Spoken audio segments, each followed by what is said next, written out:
I was sitting in my luxury downtown office when my assistant buzzed to say my parents were in the lobby, demanding to see me right now. I hadn't spoken to them in 12 years, not since they disowned me at age 18 for being born female. They told me I was worthless because I couldn't carry on the family name or inherit their hardware business. Now they were here, and my heart pounded as I realized they somehow found out about my tech company's recent $100 million acquisition deal. My hands trembled as I stared at the intercom. Sarah, my assistant, waited for my response. Through the glass walls of my office, I could see the busy floor of my software company. Programmers hunched over keyboards, project managers in conference rooms, the hum of success I'd built from absolutely nothing. And now, after 12 years of silence, they were downstairs. "Miss Preston, should I send them away?" Sarah asked gently.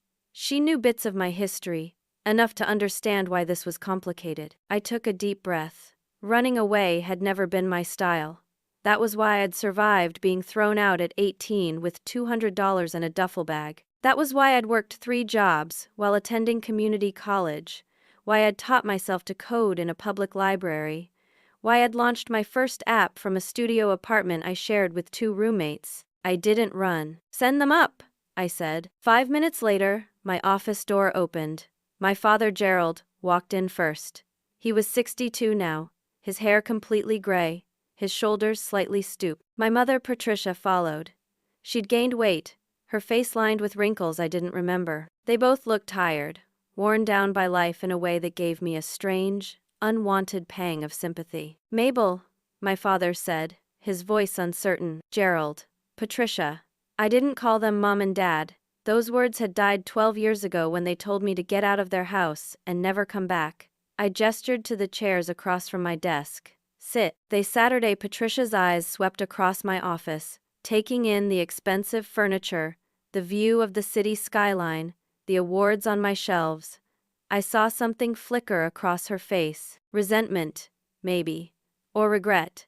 I couldn't tell, and wasn't sure I cared. "You've done well for yourself," Gerald said. "What do you want?" I kept my voice flat, professional. I'd learned in business that showing emotion was showing weakness. Patricia leaned forward, and I noticed her eyes were red, like she'd been crying. "It's your brother, Tyler. He's sick." My stomach clenched despite myself. Tyler. My younger brother. He'd been 6 when I left, just a kid, the golden child they'd always wanted. I'd resented him once, but that had faded over the years. He hadn't asked to be born into their twisted value system any more than I had. "What's wrong with him?" I asked. "Cancer," my father said, his voice breaking. "Terminal. Stage 4. He's only 30 now, Mabel. He's got maybe 6 months if we're lucky." I felt the air leave my lungs. 30 years old. That was too young. Way too young. "There's an experimental treatment," Patricia continued, pulling tissues from her purse. "It's not covered by insurance. It's expensive. $500,000. But the doctors say it could give him years, maybe even save his life completely." $500,000. I made that in a month now. My company was valued at over $200 million after the acquisition deal. 500,000 was nothing to me, but it was everything to them, clearly. I could see the desperation in their faces, the calculation behind the tears. "Why come to me?" I asked. "You made it very clear 18 years ago that I wasn't part of this family." Gerald flinched. "We were wrong. We were young and stupid and traditional in all the wrong ways. We thought having a son to carry on the family name mattered. We were idiots. You threw me out with nothing," I said, my voice harder now. "You told me I was a disappointment, that I'd never amount to anything, that I was worthless because I was born female." "We know," Patricia said, fresh tears streaming down her face. "We know, and we're sorry. We've regretted it every day. But please, Mabel, whatever you think of us, Tyler is innocent. He's your brother. He asks about you sometimes, wonders where you are, what happened to you. Please don't let him die because of our mistakes." I studied them both. Something felt off. Their desperation was real, but there was something else underneath it, a calculation, a rehearsed quality to their words. My instincts, honed by years of business negotiations and dealing with people who wanted my money, were screaming at me. "I need to verify this," I said. "Give me the name of Tyler's doctor, the hospital, his medical records. I'll have my team look into it." "Your team?" Patricia's face hardened slightly. "He's your brother. Don't you trust us?" "No," I said simply. "I don't. You haven't earned my trust. If Tyler is really sick and this treatment is real, I'll consider helping. But I'm not writing a check based on your word alone." Gerald pulled out a folder. "Fine. Here's everything. His oncologist's contact information, the hospital records, the treatment center details." I took the folder without looking at it. "I'll have someone review this and get back to you within a week." "A week?" Patricia stood up abruptly. "He doesn't have a week to waste, Mabel. Every day counts." "Then you should have come to me sooner," I said coldly. "Or better yet, you should have been decent parents who didn't disown their daughter. Then maybe I'd be inclined to trust you now." They left after that, Gerald pulling a protesting Patricia toward the door. When they were gone, I called down to Sarah. "Get me the best private investigator in the city. I need a full background check and medical verification, and I need it fast." 3 days later, the investigator sat in my office with his report. His name was Marcus Chen, a former FBI agent who now ran a private firm. He was thorough, discreet, and expensive. "Worth every penny." "Your brother does have cancer," Marcus said. "But it's not terminal. It's stage 2. Highly treatable. His oncologist expects a full recovery with standard chemotherapy and radiation, all covered by his insurance." I spoke to 3 different doctors who reviewed his files. None of them mentioned any experimental treatment. In fact, they all said proposing such a treatment at his stage would be medically irresponsible. I nodded slowly, anger building in my chest. Of course they'd lied. "There's more," Marcus continued. "Your parents are in serious financial trouble. They took out loans against their hardware store to fund Tyler's lifestyle. Expensive cars, a boat he barely uses, a house they can't afford. The store is failing. They're 3 months behind on the mortgage and facing foreclosure. They owe various creditors about $600,000 total. They're filing for bankruptcy next month unless they get a cash infusion." I laughed bitterly. "So the $500,000 isn't for Tyler's treatment at all?" "No. It's to save themselves from financial ruin. They lied about everything. Your brother's cancer is real, but they've blown it completely out of proportion and invented a fake treatment to manipulate you." Marcus paused. "There's one more thing. I found evidence they've been researching you for months. They have printouts of articles about your company, your acquisition deal, estimates of your net worth. This wasn't a spur-of-the-moment visit. They planned this." I sat back in my chair, staring at the ceiling. A small, naive part of me had hoped maybe they'd changed, that maybe seeing Tyler sick had made them realize what mattered. But no. They were the same manipulative people who'd valued a son over a daughter, who'd thrown away their child because of her gender. "Thank you, Marcus," I said. "Send me your full report and invoice." That afternoon, I called my parents and asked them to return to my office. When they arrived, I didn't offer them seats. "Tyler does have cancer," I said. "Stage 2. Treatable. Not terminal. There is no experimental treatment. You lied about everything." Patricia's face went pale. Gerald started to speak, but I held up my hand. "I know about your debts. I know about the loans. I know you're facing bankruptcy. You came here to use your son's illness to scam money out of me." "It's not a scam," Patricia said quickly. "We do need help. The stress of Tyler's diagnosis made us lose focus on the business. We're in trouble, yes, but we're still your parents. You have a responsibility." I stared at her in disbelief. "A responsibility? You disowned me. You threw me out when I was barely an adult. You told me I was worthless. And now you think I owe you?" "We raised you for 18 years, Gerald said. "We fed you, clothed you, put a roof over your head. That counts for something." "It counts for exactly nothing," I said. "Here's what I'll do. I'll pay for Tyler's actual medical treatment directly to the hospital. Any costs not covered by insurance I'll handle. But I won't give you a single dollar. And after his treatment is done, I don't want to hear from any of you again." Patricia's face transformed. The crying mother disappeared, replaced by something cold and hard. You ungrateful little witch. After everything we did for you. Get out of my office, I said quietly. They left, but I could see the fury in Patricia's eyes. I had a bad feeling this wasn't over. I was right. 2 weeks passed. I'd made arrangements to pay Tyler's medical bills directly to his treatment center. I'd even sent him a card wishing him well, though I didn't include my contact information. I wanted to help him without opening the door to our parents. Then, on a Tuesday morning, a process server appeared at my office.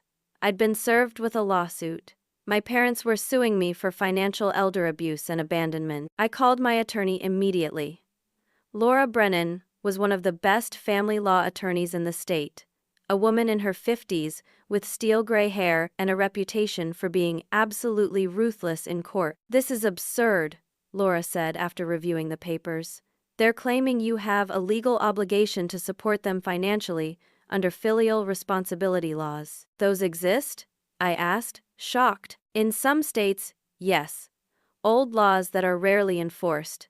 They require adult children to provide financial support to indigent parents who can't support themselves. But there are huge exceptions. The parents have to prove they're actually indigent, that they made reasonable efforts to support themselves, and that you have the means to help. Given that they own a business, have assets, and you can prove they've mismanaged their finances, this case should be dismissed easily. Should be. I caught the qualification. Laura grimaced. Judges can be unpredictable, especially in family matters. And your parents have hired Robert Thornton. He's good. Expensive. Makes me wonder where they got the money for his retainer. Over the next month, I learned where they'd gotten the money. They'd sold everything. The boat, Tyler's car, jewelry, anything of value. They were going all in on this lawsuit, betting everything that they could force me to pay up. The case started generating media attention. Local news picked up the story. Tech millionaire refuses to help dying brother and bankrupt parents. They made me sound like a monster. Anonymous quotes from family friends painted me as cold, selfish, obsessed with money. My company's social media accounts were flooded with hate comments. My business partner, Diane, called an emergency meeting. Mabel, this is affecting our reputation. 3 clients have expressed concerns. The board is worried. Maybe you should just settle with them, make this go away. Absolutely not, I said firmly. If I give in to this, I'm admitting I owe them something. I don't. They made their choices. Diane sighed. I understand the principle, but think about the business. My fiancé Jacob was less diplomatic. This is insane, Mabel. Just pay them off. Is your pride really worth all this drama? It's not about pride, I said. It's about not letting manipulative people win. Well, I can't handle it anymore, Jacob said. We were in his apartment, where we'd been discussing wedding plans before the lawsuit derailed everything. This whole situation is too much. The media circus, the constant stress. You're obsessed with fighting them. They're trying to rob me, I said, staring at him. You want me to just roll over? I want you to be rational. Pick your battles. This is consuming you. He paused. Maybe we should postpone the wedding. Something cold settled in my chest. Postpone? Until this is resolved. I can't deal with this level of chaos right now. I looked at him, really looked at him, and saw something I'd been ignoring for months. Jacob had been attracted to successful Mabel, wealthy Mabel, powerful Mabel. But when things got hard, when I needed support, he was ready to bail. Don't bother postponing, I said quietly. The wedding is off. Mabel, don't be dramatic. I'm not being dramatic. I'm seeing clearly for the first time. Get out. He left. I sat alone in his apartment for a long moment before gathering my things and leaving too. The lawsuit dragged on. Discovery was brutal.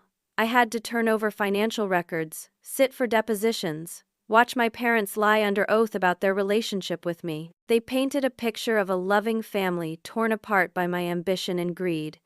It was fiction, but their lawyer presented it well. Then, Laura called me with news that changed everything. The paternity test results came back, she said. I'd requested DNA testing as part of discovery, wanting to confirm family relationships for the legal record. Mabel, sit down. I'm sitting. Tyler isn't your biological brother. Your mother had an affair. Gerald isn't Tyler's father. The world tilted. What? The DNA is conclusive. You and Tyler share a mother, but not a father. Your parents knew this. I found a letter in the discovery documents, dated 29 years ago, from a private investigator confirming Patricia's affair and Tyler's paternity. I felt sick.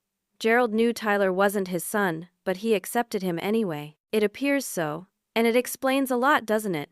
Why they were so obsessed with having Tyler, why they elevated him above you. He wasn't just a son, he was Patricia's love child, the affair baby they decided to keep and build their lives around. Everything clicked into place. The favoritism, the obsession with Tyler carrying on the family name even though he didn't carry Gerald's blood. The way Patricia had always been more invested in Tyler than Gerald was. It had never been about me being female. It had been about Tyler being special to Patricia in a way I never could be. Can we use this in court? I asked. We can, but it will destroy what's left of your family's privacy. It'll be public record. Tyler will find out he's not Gerald's son. It'll be brutal for everyone. They threatened my livelihood, I said. They tried to ruin my reputation. If they want to play dirty, I can too. But that night, my parents' attorney called Laura with a message. If I used the paternity information in court, they would claim I fabricated the evidence. They'd drag the case out for years, file appeals, make it as expensive and time-consuming as possible. And they'd start making public accusations that I was mentally unstable, willing to destroy my own family with lies. It was a Mexican standoff. I had the truth, but using it would cost me more than I wanted to pay. I lay awake that night, staring at my ceiling, wondering how much more I could take. I decided not to use the paternity revelation immediately. Instead, I proposed a settlement through Laura. $100,000 paid directly to Tyler's medical care. Nothing more. My parents would drop the lawsuit and sign an agreement never to contact me again. They refused. They wanted the full $500,000 plus $20,000 a month in ongoing support. They claimed they were entitled to compensation for the years of suffering my absence had caused them. While the legal battle continued, things at my company started going wrong. First, it was the Palmer Industries contract. $3 million over 2 years, a major deal we'd been negotiating for months. The CEO, James Palmer, called me personally to cancel. I'm sorry, Mabel, but the board has concerns. This family situation of yours raises questions about your judgment and stability. We need partners we can rely on. My personal life has nothing to do with my company's performance, I said, trying to keep the desperation out of my voice. Maybe not, but perception matters. Good luck with everything. He hung up. Then our new product code leaked. We'd been developing a revolutionary project management platform for 18 months. Suddenly, our main competitor announced a nearly identical product launching in 3 months. Someone had stolen our proprietary code. Diane was furious. We have to find who leaked this. This could sink us. Our IT security team investigated. The breach had come from an external source. Someone who'd phished one of our junior developers and gotten access credentials. But tracing it back beyond that was impossible. Whoever did this had covered their tracks well. Then the SEC inquiry came. An anonymous tip claimed financial irregularities in our acquisition deal. It was baseless, but defending ourselves required lawyers, accountants, and hours of my time I didn't have. Finally, our social media accounts were hacked. Someone posted inflammatory content, racial slurs, offensive memes. We got it down within an hour, but screenshots circulated. More damage to our reputation. I hired a cybersecurity firm to investigate everything. What they found made my blood run cold. The attacks are coordinated, the lead investigator told me. Same patterns, same methodology. Someone is systematically trying to destroy your company's reputation and value. Who?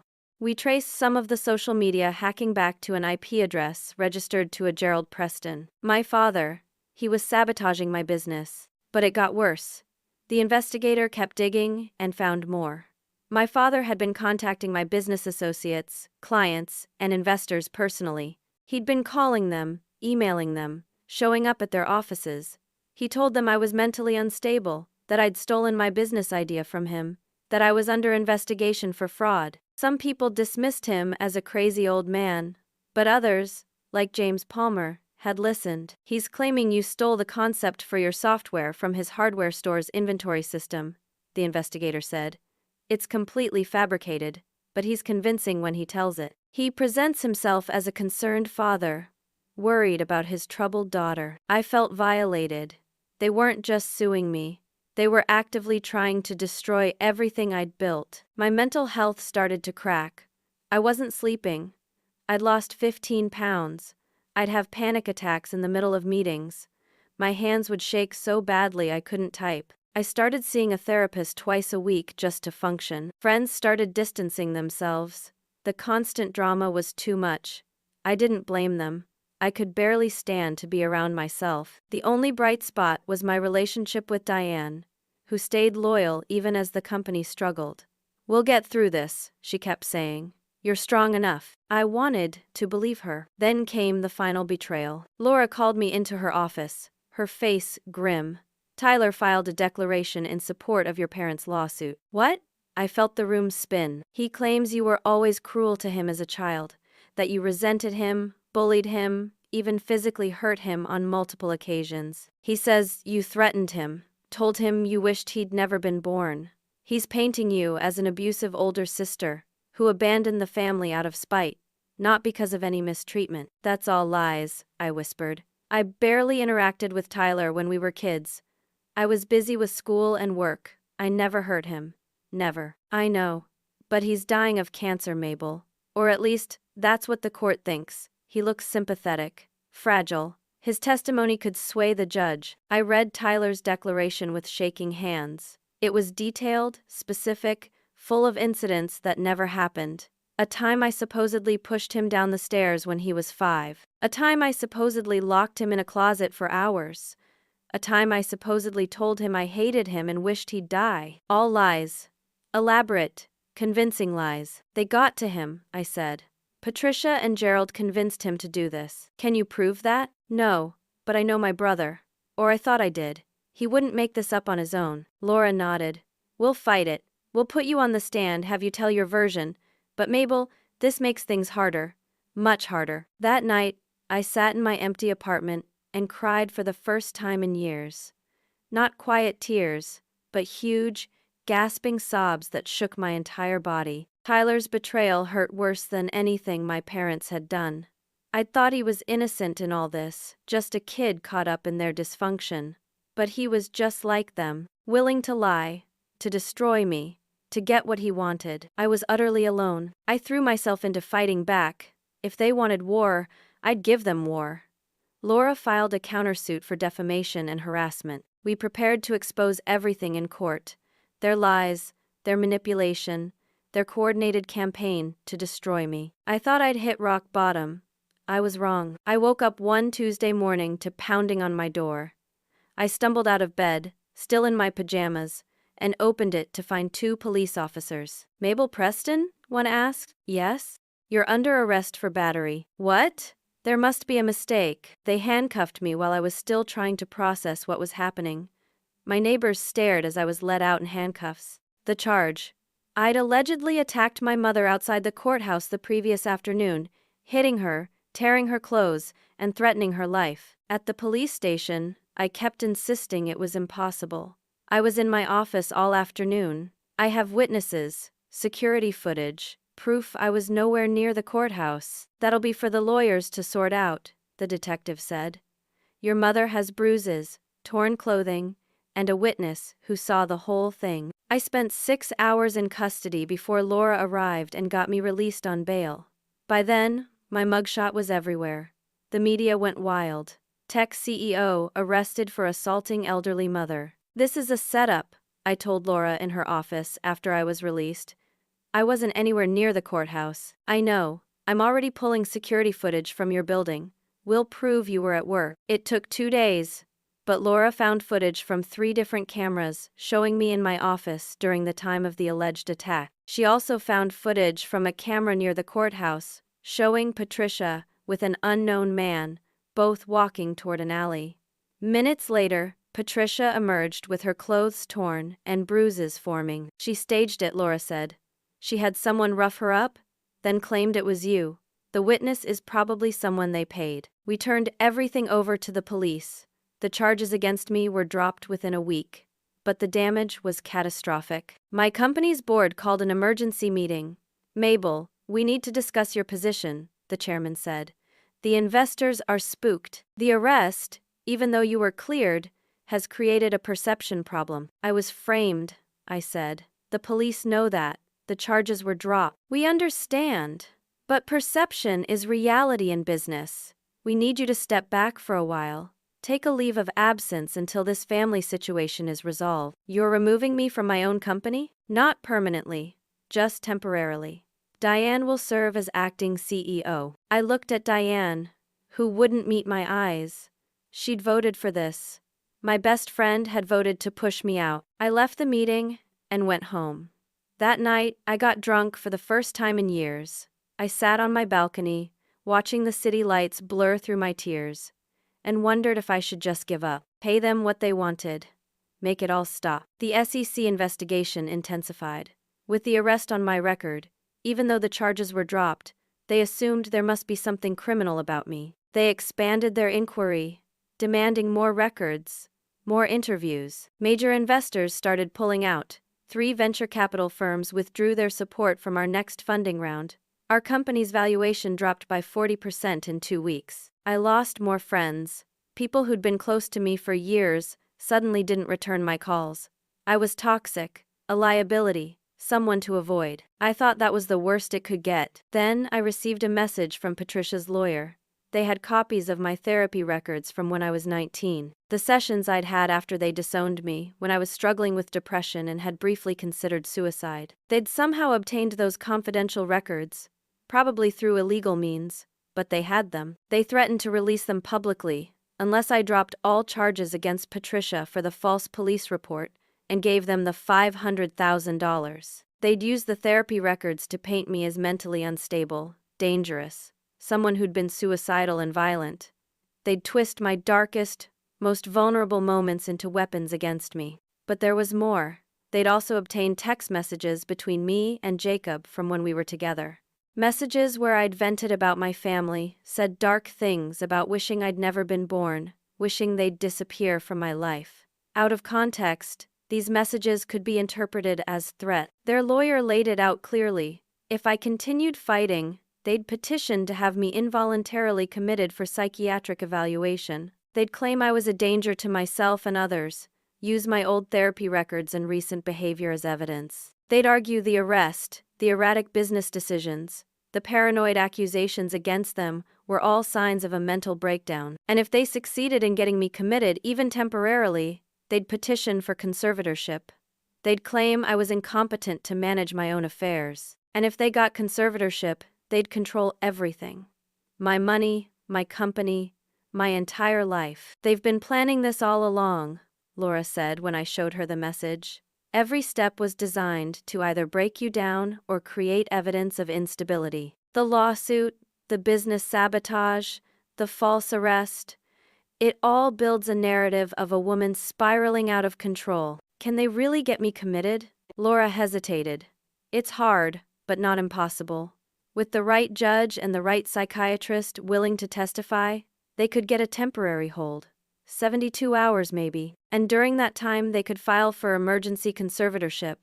It's a long shot, but given everything that's happened, a judge might take it seriously." I sat in stunned silence. They were trying to take away my freedom, my autonomy, everything I'd worked for. And they might actually succeed. "What do I do?" I asked. "We fight," Laura said. "But Mabel, you need to prepare yourself.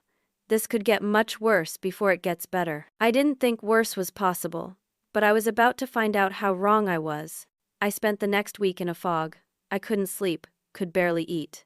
Every time I closed my eyes, I imagined being dragged to a psychiatric facility, locked in a room, stripped of my rights while my parents took everything I'd built. Laura advised me to get ahead of the mental health narrative.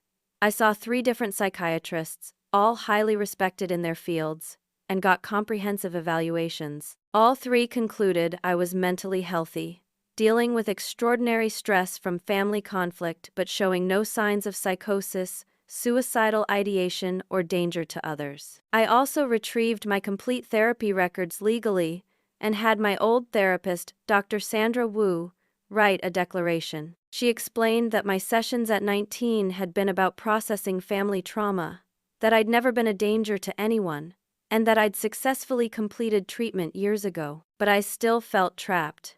My parents held all these weapons over me: the leaked therapy notes, the text messages, the coordinated narrative they'd built of an unstable, vindictive daughter. I started quietly moving my assets into protective trusts, setting up legal structures that would make it harder for them to access my money even if they somehow got conservatorship. It was a last resort, a failsafe that would hopefully never be needed. Then I got a text from an unknown number.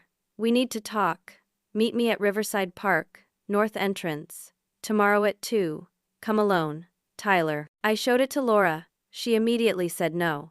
It could be a setup. They could be planning to stage another incident with witnesses. Or Tyler might actually want to talk, I said.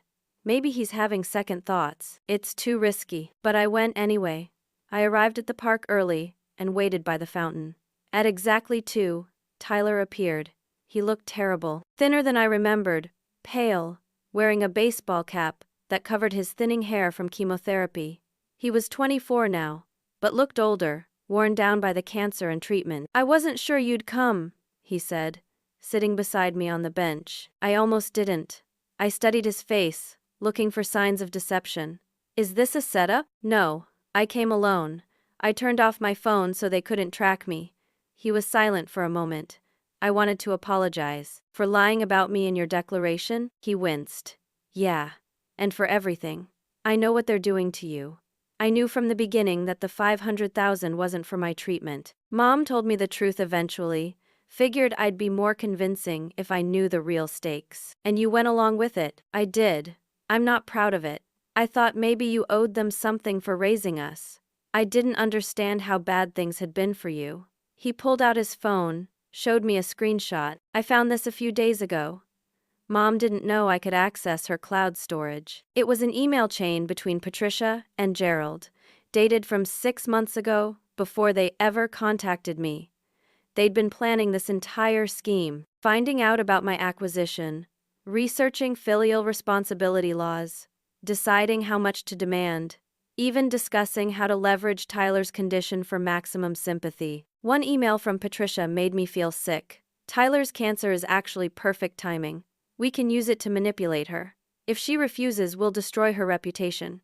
Either way, we get the money." "They've been using my cancer from the start," Tyler said quietly. "Not to save me, to rob you." When I realized that, it made me see them differently. "Why are you telling me this now?" "Because I overheard them talking last night. They're moving forward with the conservatorship plan. They've found a psychiatrist willing to testify that you're unstable. They're filing the petition tomorrow.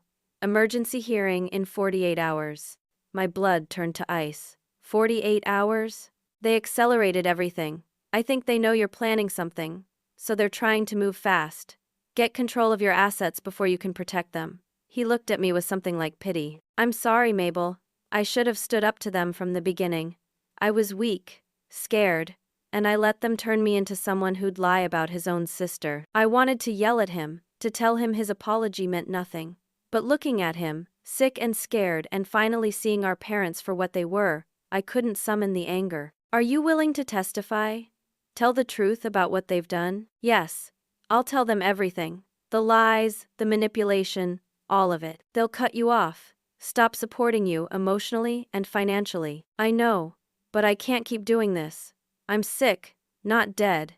And I don't want to die knowing I destroyed my sister's life for 2 people who only care about money." I called Laura immediately after Tyler left. She was shocked by the 48-hour timeline but immediately went into action mode. "We need to file an opposition to the conservatorship petition. Get declarations from your psychiatrists, your therapist, character witnesses. And we need to go on a fence, expose them completely." "I'm ready," I said. "Let's bury them." Over the next 2 days, Laura and her team worked around the clock.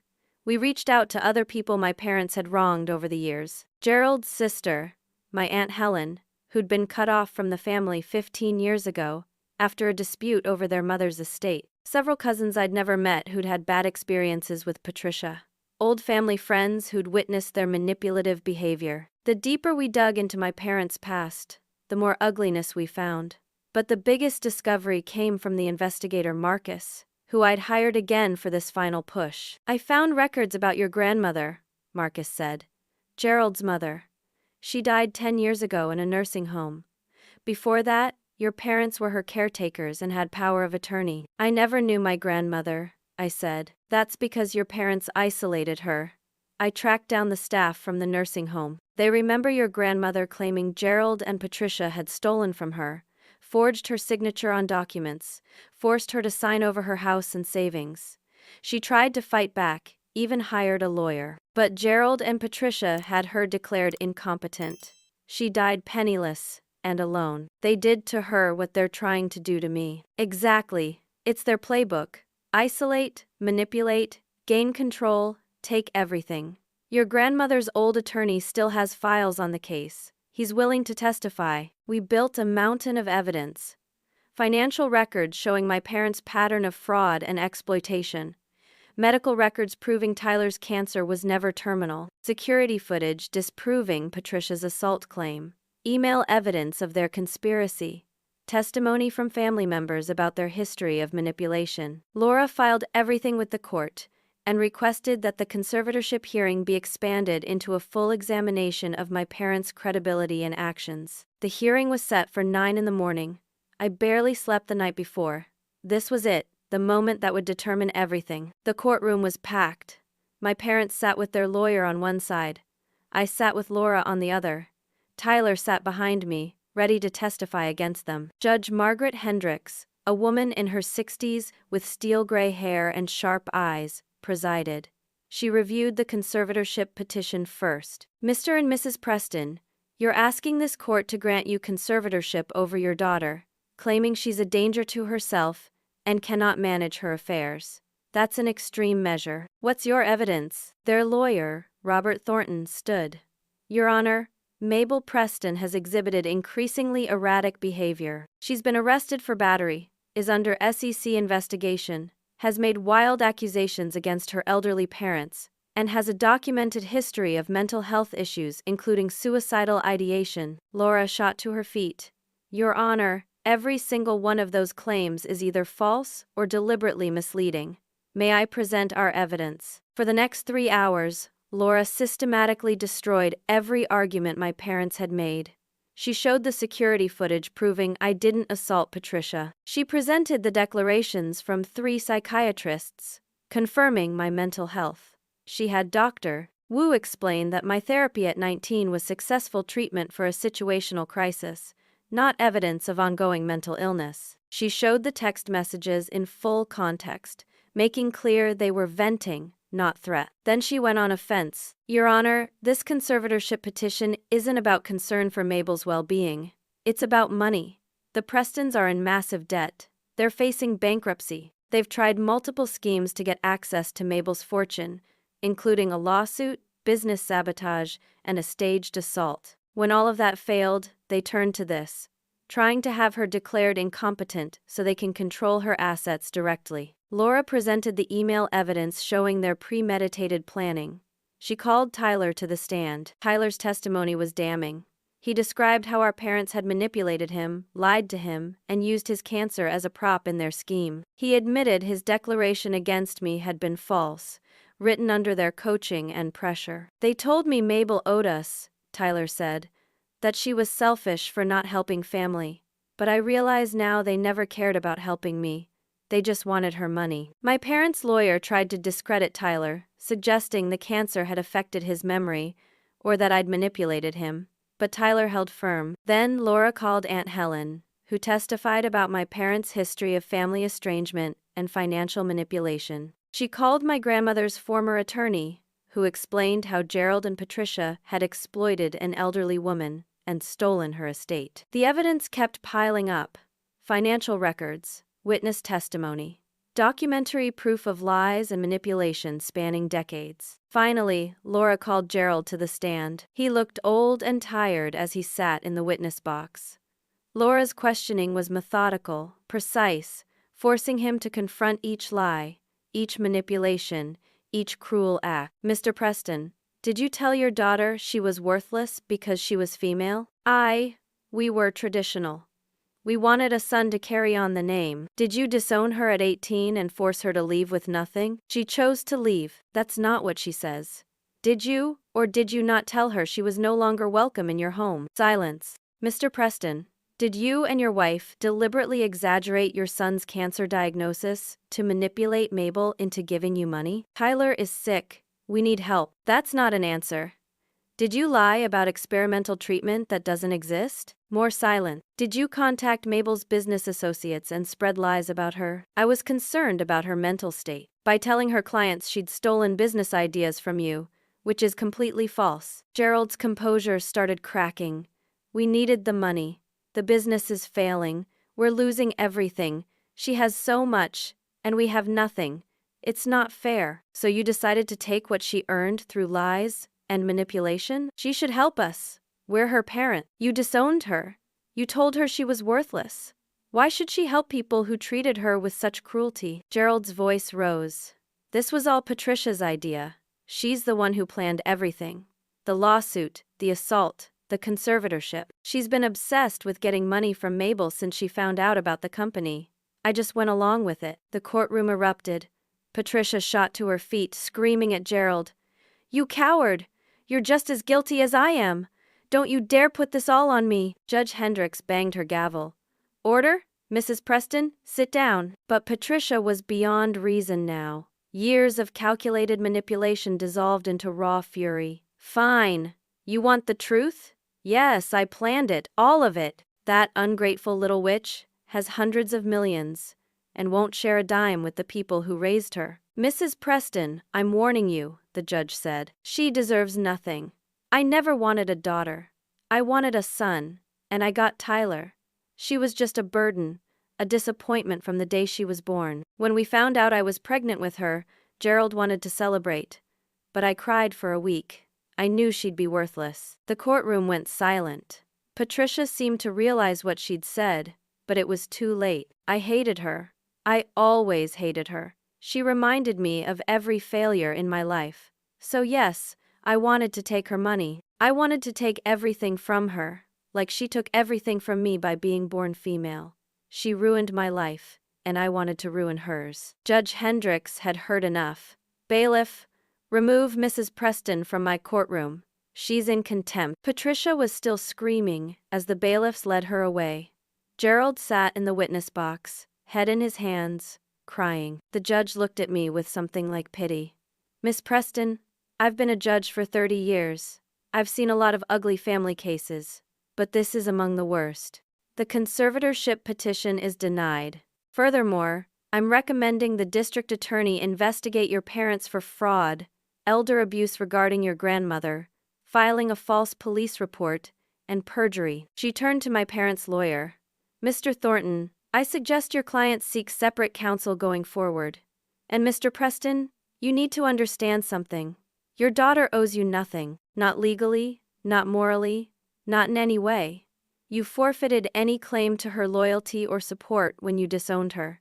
This court finds no merit whatsoever in your case. She dismissed us. Laura hugged me. Tyler gave me a sad smile. I felt numb. Vindicated, yes. Relieved, absolutely. But also empty. These were still my parents.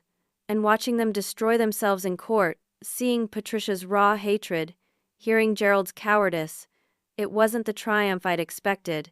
It just hurt. 3 months have passed since that courtroom disaster. So much has changed. The district attorney did investigate my parents. Patricia was charged with multiple counts of fraud, filing false police reports, and elder abuse related to what they did to my grandmother. She's awaiting trial, out on bail, facing up to 10 years in prison if convicted. Gerald took a plea deal. He agreed to testify against Patricia in exchange for probation and community service. They're separated now, living apart, their 35-year marriage destroyed by their own greed and hatred. The lawsuit against me was dismissed with prejudice, meaning they can never file it again. I've blocked all communication from both of them.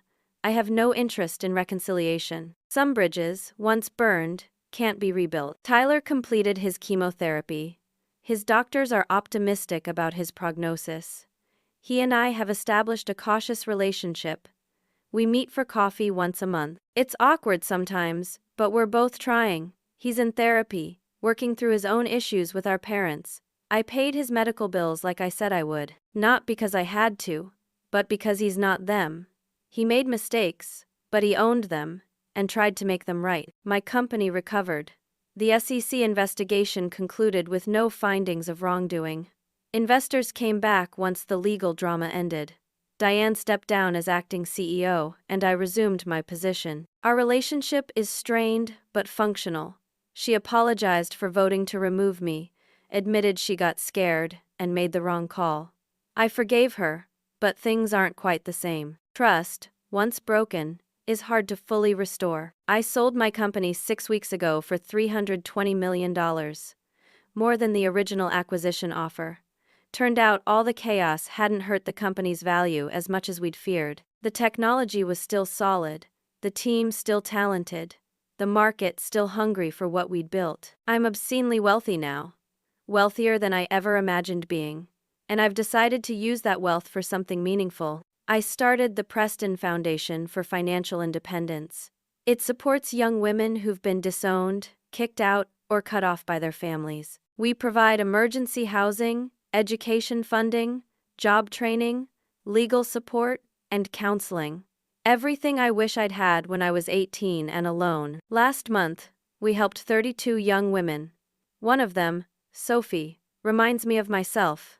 She's 20, was thrown out by her parents for refusing an arranged marriage they'd planned. She showed up at our intake center with a black eye, a backpack, and $87. We got her into safe housing, enrolled her in community college, connected her with a therapist. Tonight, I'm at a gala celebrating the foundation's first year. Sophie is here, along with dozens of other young women we've helped. She approaches me nervously. "Miss Preston, I just wanted to thank you again. You saved my life. If I hadn't found your foundation, I don't know what would have happened to me." "You saved yourself," I tell her. "You had the courage to leave. We just gave you some tools. But you understood. You knew what it felt like." Her eyes tear up. "My parents told me I was worthless too, that I'd never survive without them. But look at me now. I'm on the dean's list. I got a job. I'm building a life. And it's because you showed me it was possible." After she walks away, I stand by the window, looking out at the city lights. I think about my parents for the first time in weeks. Do I hate them? I used to think I did, but now, I mostly feel sad. Sad that they were so consumed by traditional values and greed that they destroyed their own family. Sad that they'll never understand what they lost when they threw me away. Gerald sent me a letter last week. I haven't opened it. Maybe I will someday. Maybe I won't. The choice is mine now, and that matters. Patricia hasn't reached out. I don't expect she ever will. She's too proud, too bitter, too convinced she was right. I hope she finds peace somehow, but I can't be the one to give it to her. I've learned so much through this nightmare. I've learned that family isn't defined by blood. Tyler and I share DNA, but Diane, Laura, Marcus, even Sophie and the other women at the foundation feel more like family than my parents ever did. Family is the people who show up for you, who support you, who celebrate your victories and hold you through your defeats. I've learned you can't negotiate with people who see you as a resource to exploit, rather than a person to cherish. No amount of money would have satisfied my parents. If I'd given them $500,000, they'd have come back for more, and more, and more. Some people are bottomless pits of need and resentment. I've learned that standing up for yourself isn't selfish, it's necessary. For too long, I felt guilty for not helping them, wondered if maybe I did owe them something for raising me. But you can't owe people for doing the bare minimum. You can't owe people who treated your existence as a burden. I've learned that healing is possible, even after deep wounds. I'm in therapy twice a week now, not because I'm broken, but because I'm committed to being whole. I talk about my parents, my childhood, my fears. I'm learning to set boundaries, to trust people again, to believe I deserve good things. Most importantly, I've learned that your worth isn't determined by whether your parents valued you. It's inherent. I am valuable because I exist, because I try, because I care about others. Not because I'm wealthy or successful or accomplished, though those things are nice, but because I'm human, and every human has worth. The foundation is my way of turning pain into purpose. Every young woman we help is a small victory against the idea that daughters are less valuable than sons. Every success story is proof that you can build a beautiful life even when your family rejects you. Tonight, standing in this room full of survivors and thrivers, I feel something I haven't felt in a long time. Peace. Not happiness exactly, not yet, but peace. The fighting is over. The drama has ended. I can finally breathe. My parents tried to break me because I was born a woman. They told me I was worthless, that I'd never matter, that I owed them everything. They were wrong about all of it. I don't know if they'll ever understand what they lost when they threw me away. But I know what I gained. Myself, my strength, my purpose. And that's worth more than any fortune they could have stolen. I'm not defined by their rejection anymore. I'm defined by what I built in spite of it. And that, finally, feels like enough. Before I close tonight, I want to ask you something. Have you ever dealt with family members who tried to control or manipulate you? How did you handle it? Did you fight back, or did you walk away? I'd love to hear your stories in the comments below. Your experiences might help someone else going through something similar. If this story resonated with you, please consider liking this video.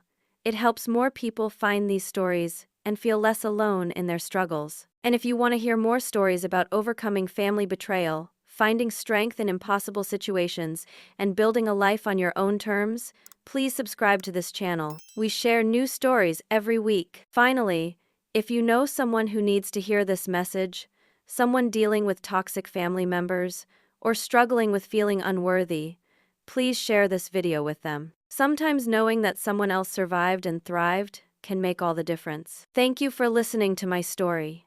Thank you for being here, for caring, for taking the time to understand what it's like to be rejected by the people who should have loved you most. I hope wherever you are, whatever you're going through, you know that you're valuable, you matter, and you deserve people in your life who see that. Take care of yourselves, be kind to yourselves, and remember, the family you choose is just as real as the family you're born into.